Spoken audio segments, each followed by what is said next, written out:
Hello, you are welcome to today's class. My name is Dr. Henry Aisagbayin, and then we are looking at lesson note 11, changing food needs across the lifespan. Changing food needs across the lifespan. Of course, you know from birth, when a newborn is born, you have the different series of food that is taken from the breast milk gradually to liquid food in form of paste, and then gradually to solid food, adolescents, from children to adolescents, and gradually as youth, you grow up or become an adult. The food differs, and so we want to see the lifespan, the need, and the essence, and what it does, and why is it important. So let's go into the main topic, changing food needs across the life spans. Infants and children, higher nutrition requirements. Infants require more food per kilogram of body weight compared to adults because of growth and the rate of high metabolic, activity. You see, children play a lot. They demand a lot of energy to jump around, to run around, and they are not tired. In fact, when you see a child running around, and suddenly he's just quiet, just moody, just sitting down, that gives worry, because you expect that children, there's a lot of energy, and you almost would wonder, where do they get all this energy from? And so they require more food per kilogram of body weight compared to us adults because of the growth and high metabolic rates.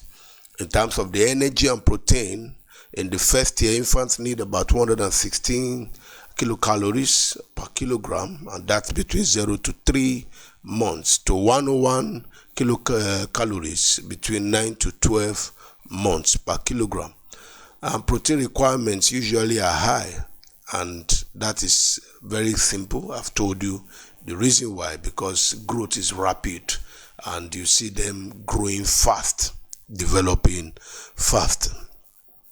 In terms of micronutrients, infants depend on breast milk or formula for essential nutrients, which consist of iron and vitamin A, and they are critical in early childhood, very critical in early childhood. In adolescence, there is increased growth and development, and nutrient requirements usually rise due to the rapid physical growth and also sexual maturation. They need energy, and this energy needs particularly is very high with boys who need up to 2,075 kilocalories per day at age 7 to 9, and the girls need about 1,833 kilocalories per day. They also need iron and calcium, because iron is crucial for girls to be able to prevent anemia, while calcium supports the growing skeletal system. For the case of adults and elderly, you see we have moved from infants now to adolescents. We have now moved to adults and elderly. For adults and elderly, decreased energy need is what you see, because as people age, basal metabolic rate declines and the need for energy decreases. The elderly require just few calories but must maintain micronutrient intake to prevent deficiencies.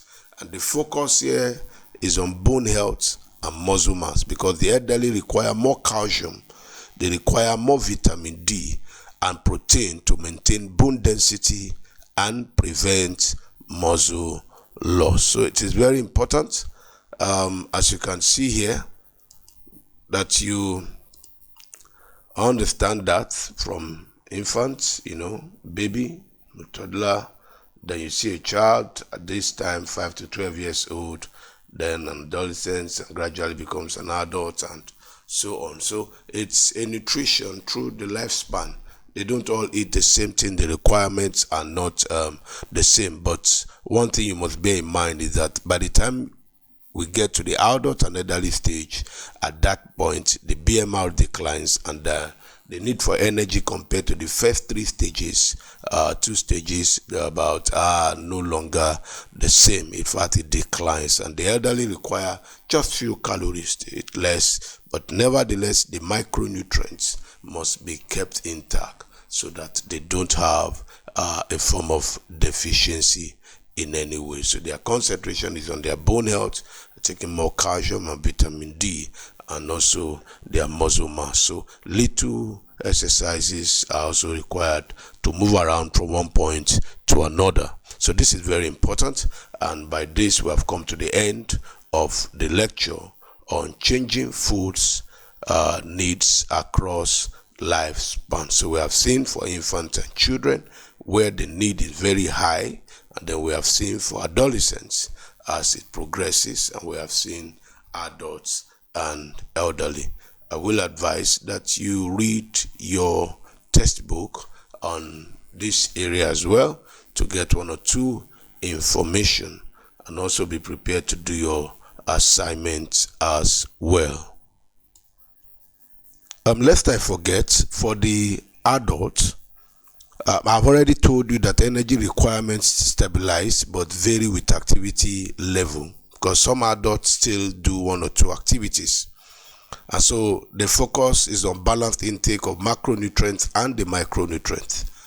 And it should be adequate in terms of fiber intake, healthy fats, very important, and antioxidant support that should also be focused on, because it will help to support the metabolic health. Antioxidants are very important to be able to take care of those radicals in the system. And so monitoring intake of sodium, added sugars, and saturated fats is important, because saturated fats isn't good for generally, especially for adulthood. And for the older adults, like I've said also, the caloric need decrease due to the reduced muscle mass. But most importantly, in addition to vitamin D, B12 is very important, and fiber is very important in addition to the calcium.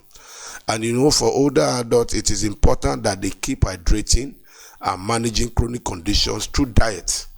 Very, very important for them. They need water, because most of them, because of the nature, tend to take water less, which is not good for their system.